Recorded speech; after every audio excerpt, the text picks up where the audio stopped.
Pro kontra pangkat Prabowo, pengamat sebut bisa dimaknai balas jasa Jokowi dan perlu dikaji ulang. Pemberian pangkat Jenderal Kehormatan terhadap Menteri Pertahanan Prabowo Subianto dinilai oleh pengamat perlu dikaji ulang. Peneliti Lembaga Studi Pertahanan dan Studi Strategis Indonesia, Beni Sukadis dalam keterangan pada Selasa, 27 Februari 2024, mengatakan, Prabowo memiliki sejumlah catatan kinerja selama jadi Menhan.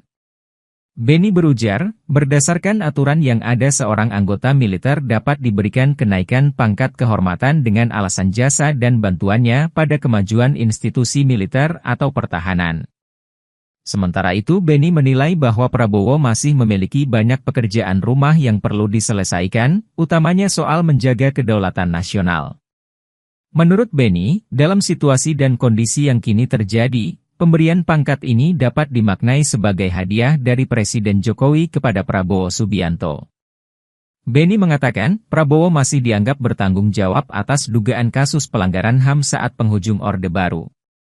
Sementara itu, Direktur Eksekutif Imparsial, Gufron Mabruri dalam keterangan pada Selasa, 27 Februari 2024, menilai, Presiden Jokowi tak pantas memberikan gelar kehormatan pada Prabowo.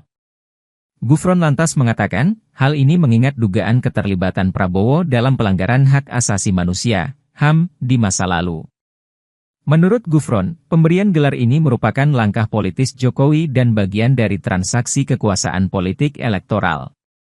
Langkah ini pun dianggap bisa menyakiti para korban pelanggaran HAM dan menganulir dugaan keterlibatan Prabowo dalam pelanggaran HAM tersebut. Adapun Presiden Jokowi membantah adanya transaksi politik dalam pemberian pangkat ini.